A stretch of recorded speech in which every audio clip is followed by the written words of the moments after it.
Watch TV, c'est la première chaîne high-tech et loisirs.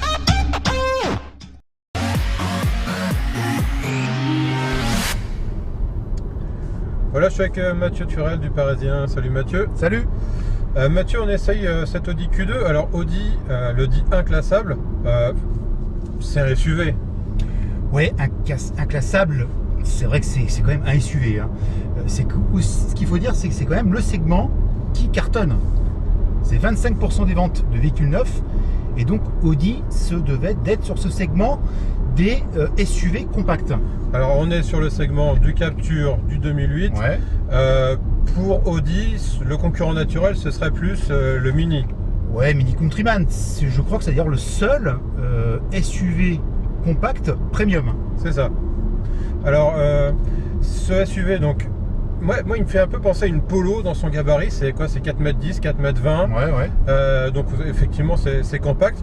Alors la chose qui m'a surpris le plus, et toi je crois que c'est pareil après les premiers tours du volant, c'est à la fois un réel confort dans l'amortissement tout en ayant une bonne rigueur. Ouais, c'est très difficile d'arriver au juste équilibre. Et là, Audi a réussi, hein, parce que Audi, c'est quand même c'est haut de gamme. Donc on doit avoir des prestations haut de gamme, on doit avoir du confort, mais en même temps, on doit avoir un peu de dynamisme. Et là, Audi a réussi la synthèse parfaite. Alors on essaye aujourd'hui le TFSI 150 chevaux, c'est un 4 cylindres essence. Ouais, mais qui a une particularité, c'est-à-dire qu'il peut désactiver 2 cylindres. Voilà, 2 cylindres sur 4 lorsque le moteur n'est pas trop en charge, ce qui est le cas d'ailleurs au moment où je vous parle. Alors ça c'est quasiment imperceptible, on va ressentir voilà, une légère vibration différente au niveau du moteur, c'est normal, il n'y a plus que 2 cylindres sur 4 qui fonctionnent, mais honnêtement c'est imperceptible et surtout c'est un avantage, c'est que ça va permettre d'économiser quelques... de carburant. Voilà, entre un demi-litre et 1 litre au 100 en fonction des conditions de conduite. Donc c'est plutôt efficace, c'est pas nouveau. C'est imperceptible, hein, voilà. c'est imperceptible, ça passe vraiment de l'un à l'autre sans se rendre compte. Hein. Tout à fait.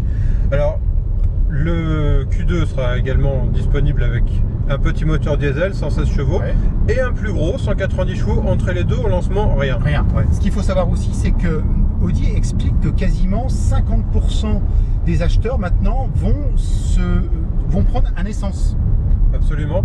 Et c'est vrai que, alors ça c'est une petite cuisine interne, mais il y a encore 2-3 ans on nous aurait dit pour le lancement on n'a que des versions essence, ça aurait fait rigoler tout le monde. Aujourd'hui c'est crédible. Ouais. Bon alors l'intérieur il est made in Audi, hein. Classique. Alors, très classique, très bien assemblé. Malgré tout, moi il y a un petit truc qui m'a un poil chagriné.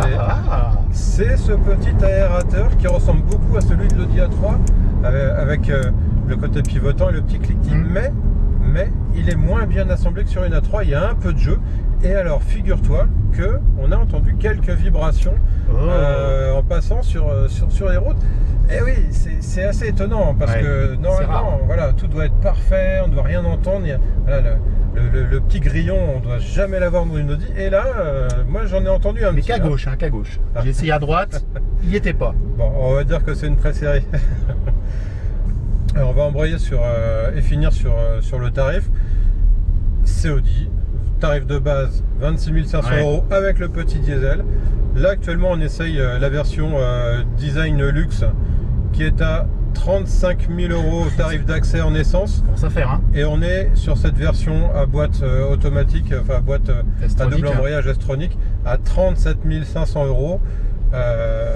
C'est beaucoup quand même pour un petit gabarit, hein. Ouais, mais c'est du premium. C'est du premium. Voilà, tiens, je vais commencer par toi, Damien. C'est du premium ce Q2? Ah, carrément, et c'est presque le seul, on va dire, en attendant le renouvellement du Mini Countryman. On en a parlé la semaine dernière, effectivement, du Countryman qui a été présenté à Los Angeles. Oui, c'est le seul parce que le segment naturel du Q2, c'est Captur 2008. Sauf que ces produits-là peuvent pas... Captur et Peugeot 2008. Hein. Et Peugeot. Renault Captur, si tu veux aller au bout des choses. Soyons précis. Sauf que voilà, on peut pas vraiment les mettre en face en concession. Le client Captur ou Peugeot va pas forcément aller vers Audi et vice-versa surtout. Non, bon, déjà, il y a les prix où il y a vraiment un écart important, mais il y a un écart surtout important au niveau des prestations.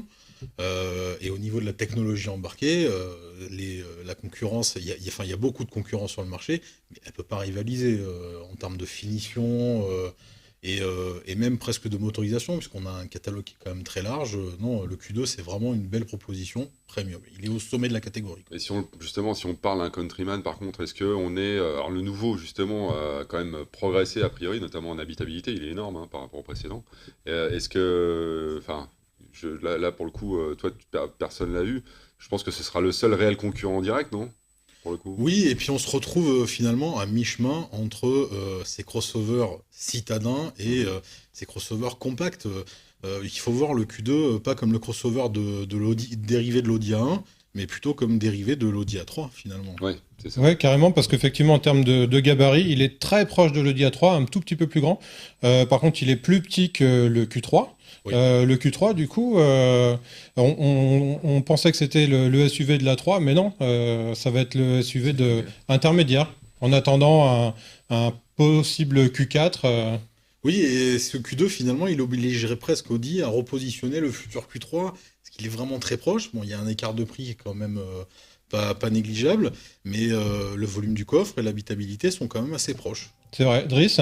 C'est vrai qu'au niveau habitabilité, on a été étonné par le Q2. Un de dehors, il fait pas si massif. Ce qu'on a fait lors de l'essai, c'est qu'on a fait monter quelqu'un qui faisait 1m90 à l'arrière, un gabarit musculeux comme Nico. C'est pas moi, hein. C'est pas cool. Et pour le coup, il avait de la place. Hein. Alors que, bon, écoute, c'est vrai que de dehors, comme je disais, Ouais, alors de l'extérieur, c'est moi, plutôt compact, ce que je dis dans le sujet, c'est qu'il fait penser un peu à une Polo, et notamment à cause des feux arrière qui sont assez proches. Mais c'est vrai que le gabarit intérieur, c'est quand même beaucoup plus habitable qu'une Polo. Oui, nettement, surtout à l'arrière. Et puis, il y a ce coffre qui fait 400... Oui, j'ai pu le Ouais, mettre. un peu plus de 400 litres, Ouais. ce qui est supérieur à une compacte de type A3 qui est à 380 litres, par exemple. Ouais. Alors, on l'a vu, les tarifs, c'est Audi, ça démarre à 26 000 avec un petit diesel de 116 chevaux. Nous, on avait essayé, là, dans l'essai qu'on a vu, la version TFSI, donc essence de 150 chevaux. Toi, tu l'as trouvé un petit peu limite. Je sais pas, c'est peut-être une impression où la voiture avait peu de kilomètres, donc pas rodée, je sais pas. Mais c'est vrai que j'ai trouvé que c'était peut-être un petit peu en retrait par rapport à une A3, par exemple. Voilà, c'est pour citer l'A3 encore une fois, mais peut-être que ouais, les prestations de dynamique étaient peut-être pas au rendez-vous de ce qu'on attendait. Alors, ce qui est étonnant, c'est que, enfin étonnant, oui et non, c'est que Audi prévoit de vendre quand même beaucoup d'essence sur ce produit. Et au lancement, en diesel, en France, il y aura l'écart sera comblé plus tard, mais il y a ce modèle de 116 chevaux dont on a parlé, et puis un 190 chevaux, mais entre les deux, c'est-à-dire, on va dire dans le cœur du marché, autour de 140-150 chevaux, il n'y a pas.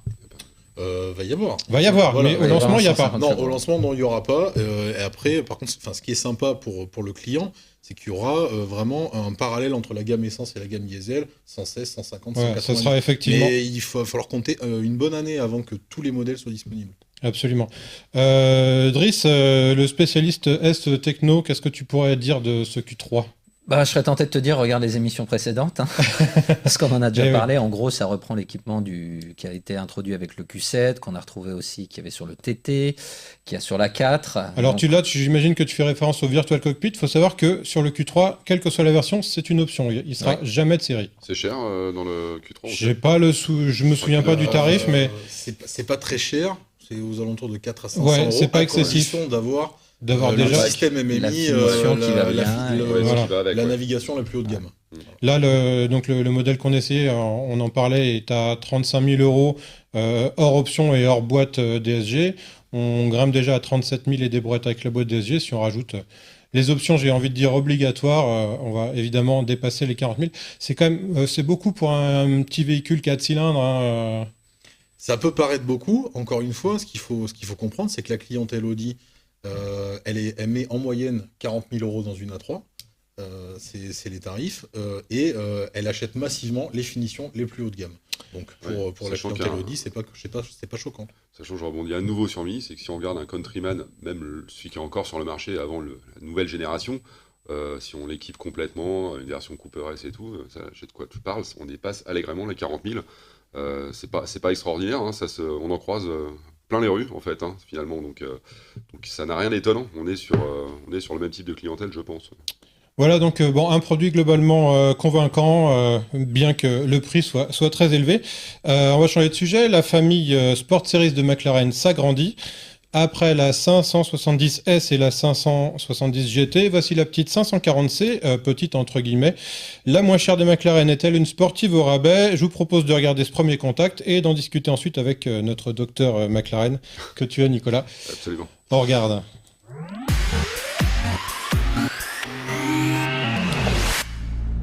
Voilà, aujourd'hui j'ai la chance d'essayer pour vous la McLaren 540C. C'est le petit bébé de la famille Sport Series chez McLaren qui compte déjà la 570S et la 570 GT. La 540C, elle se distingue par 30 chevaux de moins, un peu moins de carbone sur la carrosserie, un intérieur un petit peu plus dépouillé, mais on va voir tout de suite si les sensations sont quand même au rendez-vous. Alors déjà, ce qu'on remarque immédiatement quand on s'installe à bord de cette McLaren, c'est qu'elle est ultra confortable. Alors certes, c'est étriqué, on est assis bas, il faut s'allonger pour rentrer dedans, il faut simplement pas avoir mal au dos, mais une fois qu'on est dedans, c'est ultra confortable. La deuxième chose, c'est que même si on est dans une McLaren d'entrée de gamme, entre guillemets, on a vraiment tout l'univers de McLaren au bout des doigts. Ça commence par un volant sport à mes plats qui est vraiment sympa avec les palettes derrière. Les palettes qui ont une ergonomie qui est assez bien pensée parce qu'on peut sur la même palette monter et descendre, il suffit d'appuyer ou de tirer et ça c'est pas commun. La deuxième chose, c'est cette console centrale avec les boutons pour la boîte de vitesse, drive, neutre, marche arrière. Il n'y a pas de parking, il suffit simplement de tirer sur le frein à main qui se trouve lui à gauche du volant, il n'y a pas de risque de se tromper. Et puis il y a les petites manettes là qui permettent de choisir le mode de conduite entre normal, sport ou track et jouer sur les différents réglages de suspension. L'instrumentation, elle se compose d'un grand écran numérique, un face conducteur avec un gros contour au centre, les températures d'eau et d'huile à droite également, et puis sur la console centrale, un écran tactile qui sert à la navigation, au multimédia. Il est un petit peu daté, c'est vrai, mais il répond quand même très bien. Alors là, juste derrière moi, dans le compartiment, on va trouver le V8 biturbo. Donc il a été dégonflé à 540 chevaux. N'empêche qu'ils sont bien là, ça pousse. Et alors ce qui est très intéressant, c'est que sur cette McLaren, comme sur les autres, quand on est en ville, ça se conduit sur un filet de gaz. Il faut vraiment pousser la pédale au fond pour là avoir, comme on dit, une deuxième couche et entrer dans le mode de conduite sportif où là on se prend un coup de pied aux fesses. On fait le 0 à 100 en un peu moins de 4 secondes. Il y a largement de quoi s'amuser. Alors il y a une chose à dire sur la position de conduite, c'est que on rentre d'abord là-dedans comme dans une chaussette. Une fois que le pied droit est calé à droite, on a juste la pédale de frein dans l'axe. Par contre, pour le pied gauche, il y a très peu de dégagement sur la gauche, on est quasiment collé à la pédale de frein. Alors ça surprend un petit peu au départ, mais il suffit de savoir qu'il ne faut pas bouger le pied et tout se passe bien. Alors au niveau des tarifs, là, cette McLaren 540C démarre à 150 000 €, je vous l'ai dit, c'est 30 000 € moins cher à peu près que la 570S, qui elle est la version donc supérieure en puissance et en finition. Elle est un petit peu plus légère, 7 kg d'écart seulement. Quand on veut une petite GT, qu'on manque un tout petit peu de moyens, mais vraiment un petit peu un chouïa, si on a envie de la conduire tous les jours en ville, parce que c'est possible, c'est fait pour, franchement, il n'y a pas à hésiter, c'est vraiment une super voiture. La McLaren du pauvre? Ouais, je suis pas tout à fait certain qu'on puisse dire ça, Nico. On va pas parler de pauvreté sur ce coup-là. Parce non, que, alors, petite correction d'ailleurs, problèmes. On est plus proche des 160 000 que des 150 000 oui, alors on est plus à que 160. j'évoque dans le sujet. Ouais, ils sont désolés, ils ont augmenté de 10 000 entre temps. Non, c'est pas vrai, en fait, on n'avait pas les tarifs, on avait les tarifs UK, mais pas les tarifs France, du coup. Donc, oui, puis il faut rajouter le malus, faut y penser quand même. Oui, il y a un petit malus dessus. Voilà. C'est normal. Commandez-la avant la fin de l'année, vous payerez 2 000 € de moins en super malus. Ouais, c'est ça. Vous pourrez prendre une petite option. Nico, toi, alors bon, t'aimes beaucoup les McLaren, t'en as essayé beaucoup dernièrement. Oui. Comment tu la positionnes cette 540C?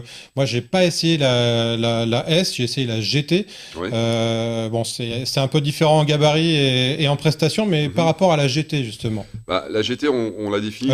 Je voulais dire à la S, mais bon, parlons de la GT. Commençons par la GT. Alors c'est vrai qu'elle se ressemble un petit peu. Faut être honnête entre la 540 et alors pardon, si je prends la S et la 540. Hein. Donc on a vraiment le même look à l'extérieur. Faut avoir l'œil. Hein. Faut avoir l'œil. Alors il y a un peu moins de carbone, de détails en carbone. Il y en a d'ailleurs quasiment pas sur la 540C, alors qu'il y en a sur la S.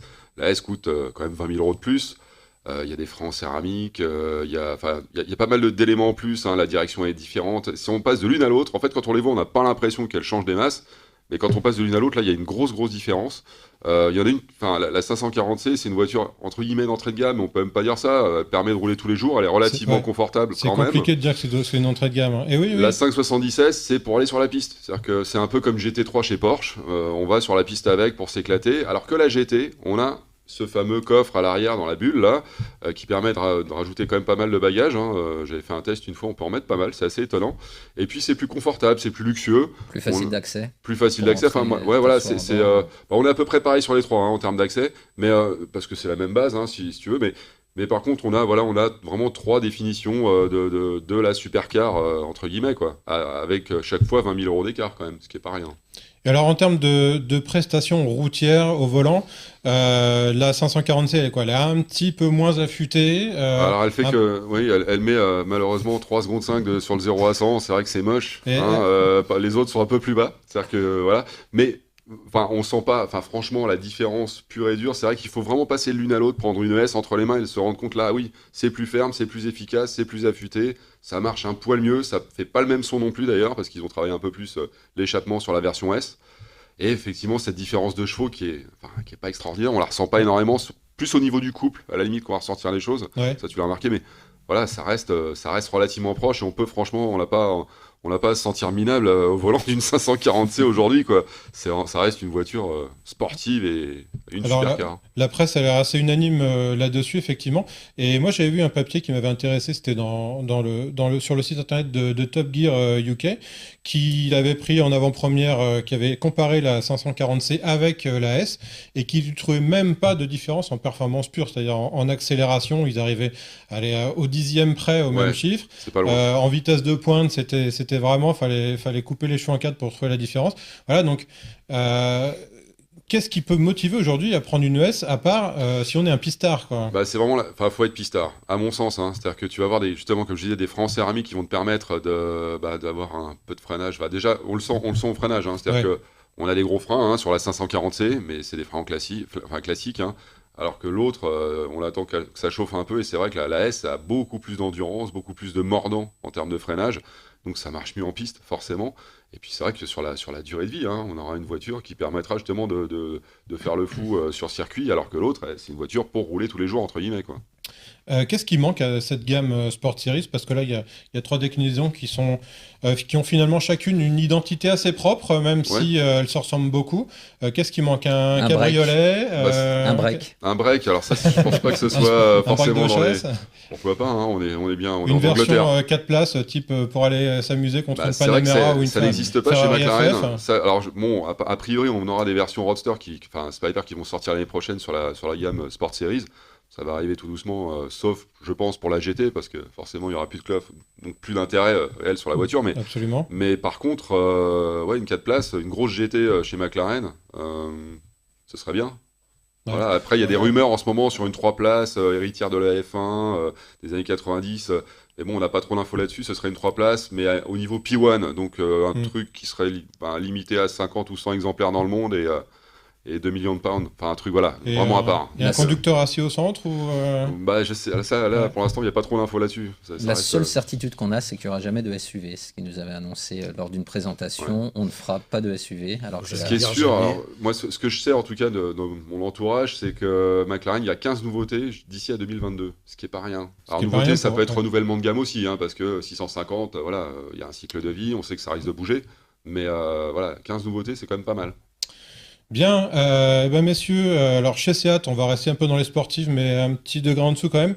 Depuis 25 ans chez Seat, donc les sportifs s'appellent Cupra pour Cup Racer.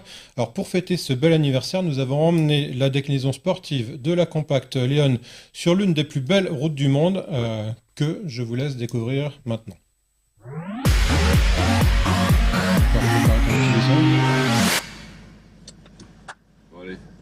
Bon messieurs, vous savez où on est là? Ouais, un peu. On est en haut de la Transfagarasan.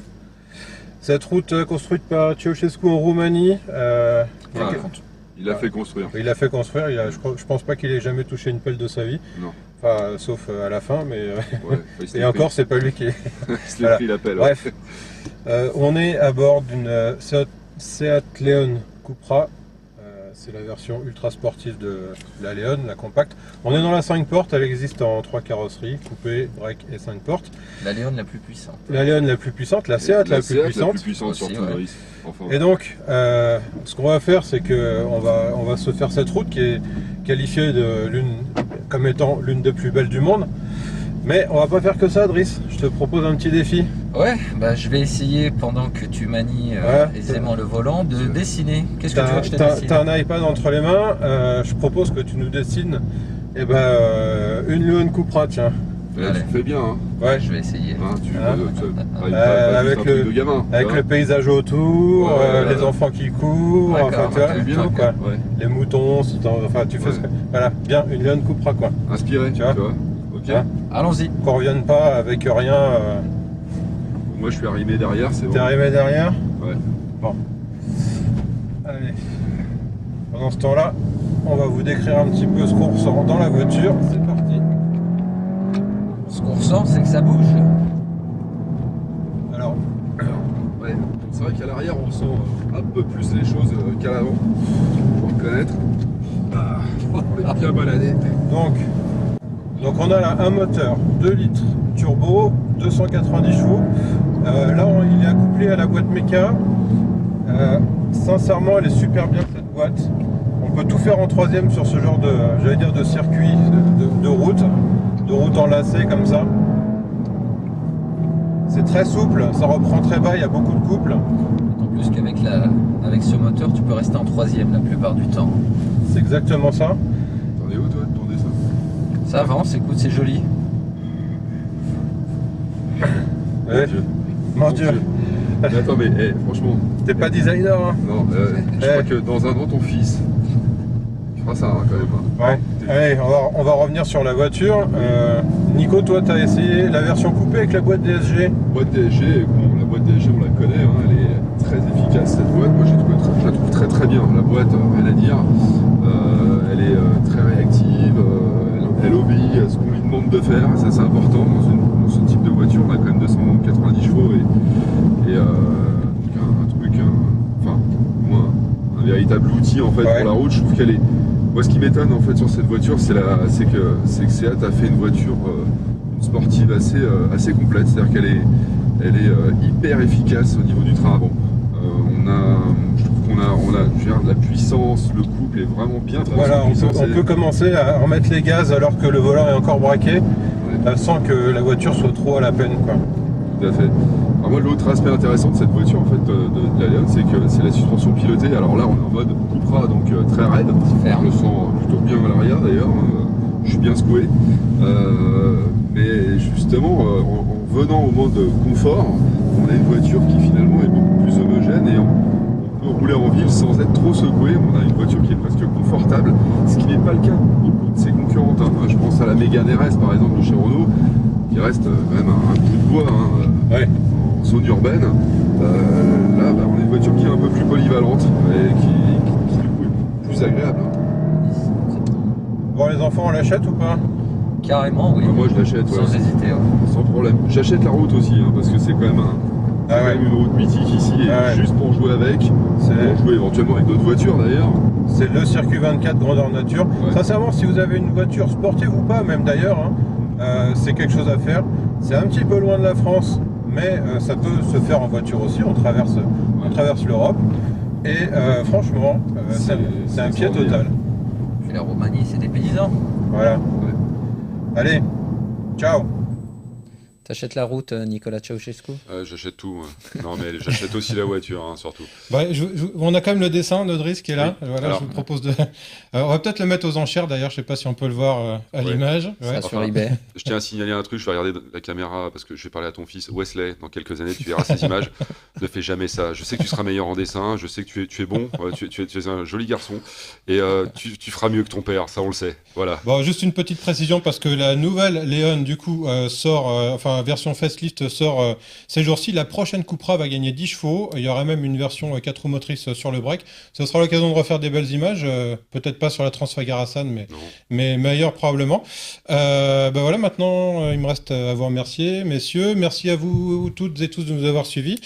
Merci aussi à Benjamin à la réalisation. On se retrouve la semaine prochaine avec une nouvelle émission. En attendant, n'oubliez pas les rediffs et le replay. Parlez-en aussi à vos amis. Salut à tous, bye bye.